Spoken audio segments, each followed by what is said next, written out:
En esta oportunidad desarrollaré las modificaciones que el Ministerio de Salud de la República Argentina ha emitido sobre el manejo del óbito de paciente con sospecha o confirmación de COVID-19. Básicamente, estas recomendaciones intentan disminuir el riesgo de contagio.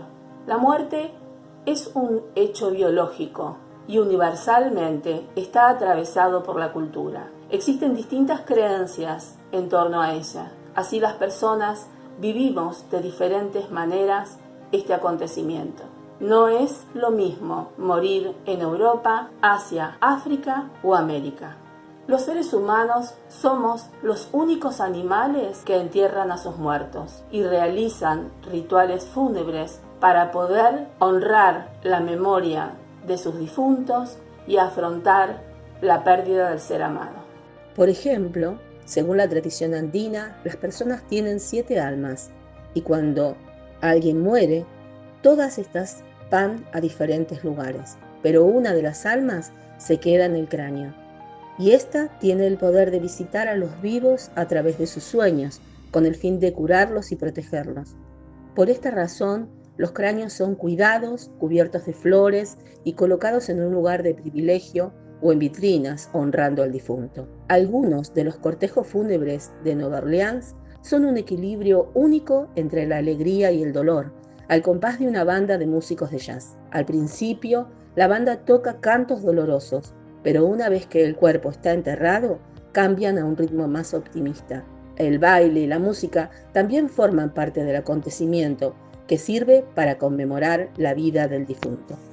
Algunas culturas orientales utilizan la luz para honrar a los muertos.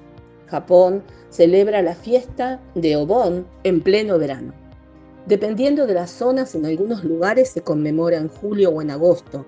Consiste en la representación de determinadas danzas y el encendido de linternas o farolillos que se arrojan al agua para indicar el camino de los difuntos. Otro ejemplo son las linternas fúnebres de Hiroshima, que se encienden todos los años, el 6 de agosto, recordando las 140.000 víctimas de la bomba nuclear. La creencia es que la luz puede ser guía para los difuntos. La luz les sirve para saber dónde deben ir o dónde tienen su ofrenda. La luz es el símbolo para iluminar ese otro mundo en el que se encuentran los espíritus, o la luz interior que se quiere otorgar a los antepasados como homenaje. La conmemoración de Hiroshima termina al finalizar el día, con el lanzamiento al río de linternas flotantes de papel con mensajes de paz. Pero esta popular tradición ha sido modificada este año para evitar contagios de COVID-19. En la India, dentro de los rituales fúnebres está la preparación del cuerpo. Para eso se usa un sudario de color blanco, si se trata de un hombre o una viuda, y amarillo o rojo, si se trata de una mujer soltera o casada, y su esposo sigue vivo. El cortejo está integrado solo por hombres vestidos de blanco. La muerte es un hecho biológico, que es analizada desde la tanatología en todas sus dimensiones. Para las ciencias médicas, es una situación a la que nos enfrentamos cotidianamente. Poseemos protocolos, pautas definidas que consideran el fallecimiento desde distintas disciplinas. Hoy, en este contexto de riesgo a causa del coronavirus, ha sido necesario cambiar conductas en todos los aspectos de la vida diaria.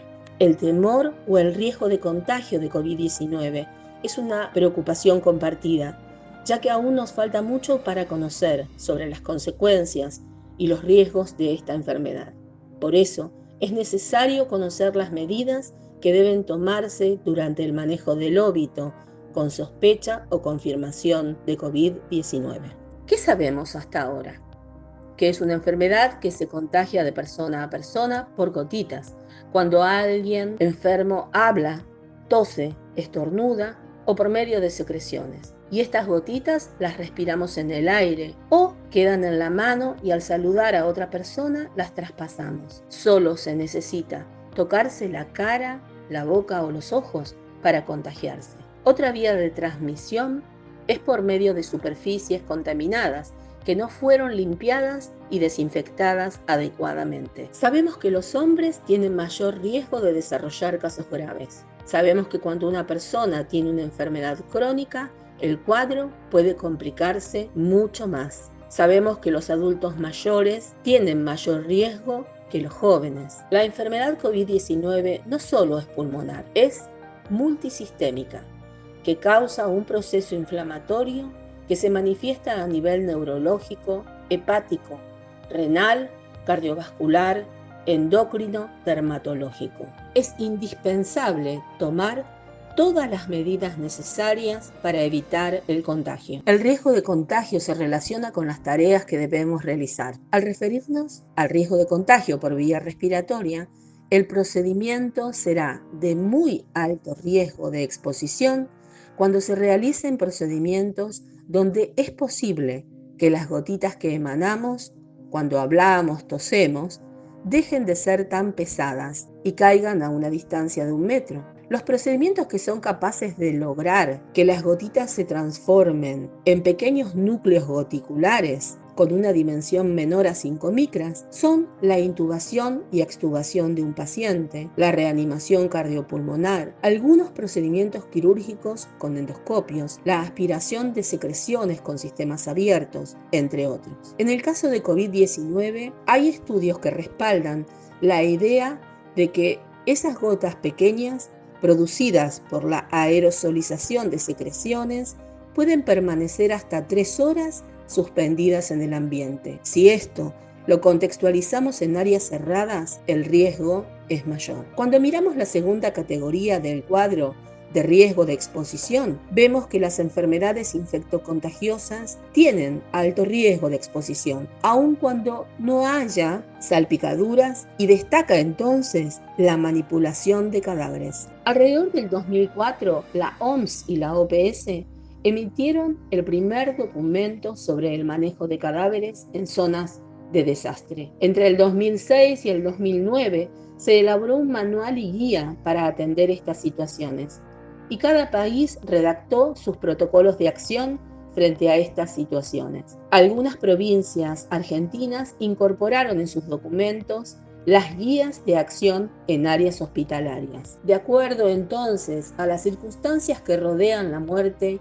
existen conductas que no es posible realizarlas con el objetivo principal de reducir el riesgo de transmisión de enfermedades infectocontagiosas. Las categorías se identifican con colores. Azul o celeste, encontramos ahí, en este grupo, a las enfermedades con las cuales no existe ningún riesgo al manipular un cadáver. Amarillo, están las enfermedades que sí poseen riesgo de transmisión al tocar un cuerpo de un paciente que falleció por hepatitis C, D, SARS, MERS, influenza aviar, influenza porcina, donde es necesario usar una bolsa mortuoria y no es permitido el funeral a cajón abierto, como está desaconsejado también la preparación funeraria. El equipo de salud está integrado por médicos, enfermeros, administrativos, camilleros, personal de limpieza. Todos tienen responsabilidad de realizar las acciones necesarias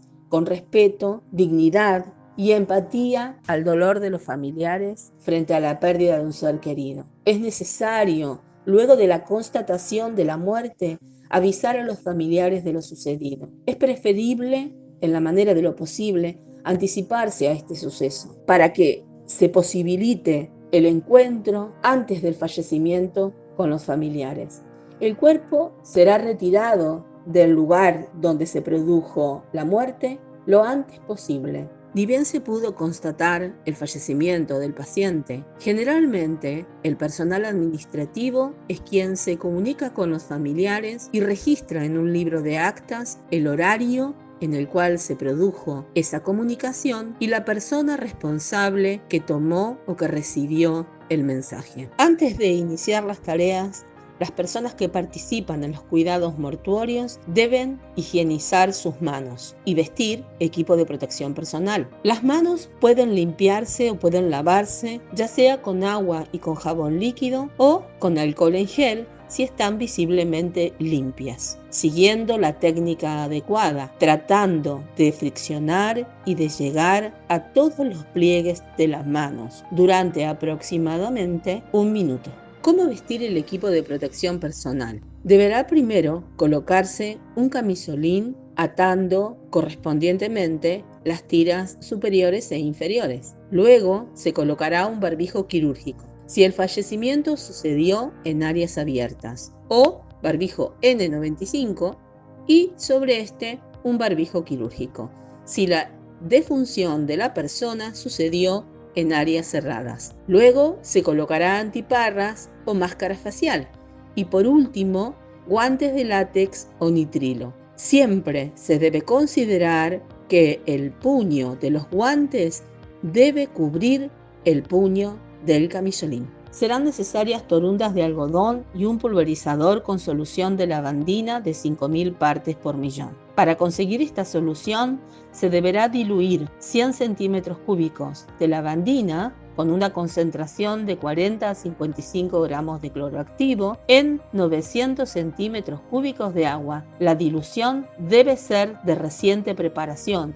ya que a medida que transcurre el tiempo puede verse alterada. El personal que brinda los cuidados mortuorios tratará de tocar lo menos posible el cuerpo del paciente con sospecha o confirmación de COVID. Con el algodón rociado en la solución de lavandina, ocluirá los orificios naturales del cuerpo y aquellos que se hubieran producido como consecuencia de la atención sanitaria. Es necesario identificar el cuerpo del paciente con nombre y apellido, hora de defunción, servicio donde ocurrió el fallecimiento, habitación y cama que ocupaba. Con ayuda de un camillero u otra persona, se colocará el cuerpo en la bolsa de óbito y se ubicará en el tórax del paciente una de las etiquetas de identificación ya preparadas. Posteriormente se procederá a cerrar la bolsa mortuoria y será necesario rociarla con la solución de lavandina restante. Es necesario esperar 5 minutos como mínimo antes de retirar el excedente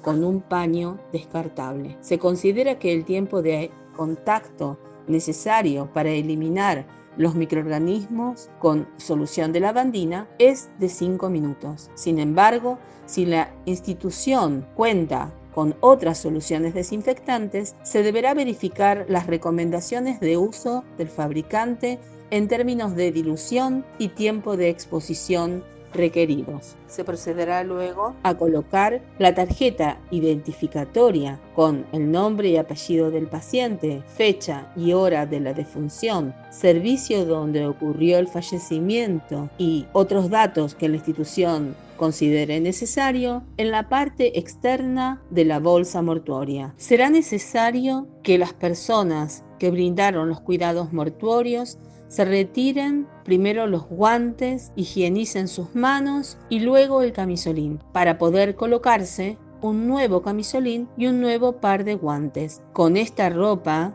limpia, entonces procederá al traslado del cuerpo hacia la morgue. La circulación o camino que recorrerá el cuerpo hasta la morgue debe estar preestablecido en guías o protocolos de acción de la institución. Se debe favorecer también el reconocimiento por parte del familiar antes de que el cuerpo sea llevado por la cochería. Es derecho del familiar este último encuentro. Para ello, se le indicará al familiar los recaudos que deben tomarse, es decir, conservar una distancia de 2 metros con respecto al cuerpo y vestir equipo de protección personal. La utilización de camisolín, barbijo y guantes es la mínima protección requerida. Luego del reconocimiento, se le explicará al familiar la técnica de retiro del equipo de protección personal y la necesidad de adherir a la higiene de manos.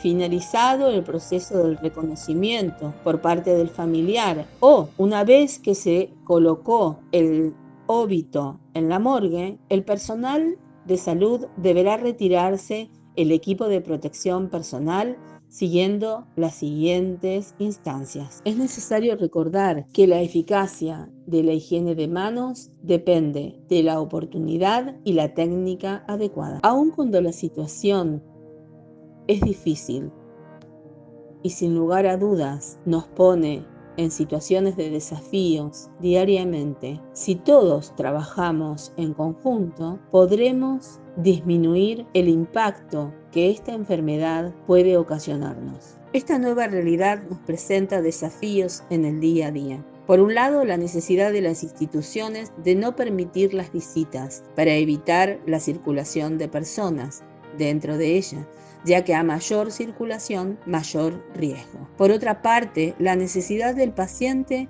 de estar en contacto con sus seres queridos, frente a la necesidad de los familiares de despedirse de manera adecuada de su ser amado. Es necesario encontrar una manera para medir todos los intereses. Sin embargo, ya hemos visto qué sucede cuando los sistemas se colapsan y los insumos son insuficientes, sumergiendo a los trabajadores de salud en verdaderos dilemas éticos. El grado de posibilidad de contagio en la vida diaria es alto, y como trabajadores de la salud sabemos que nosotros estamos expuestos a mayor riesgo. Los rituales fúnebres, así como los protocolos de acción en los trabajadores de la salud, han sufrido modificaciones. Todos hemos debido cambiar distintas conductas. Los trabajadores de la salud tenemos la responsabilidad de estar actualizados y revisar diariamente nuestras conductas para protegernos y proteger a la comunidad.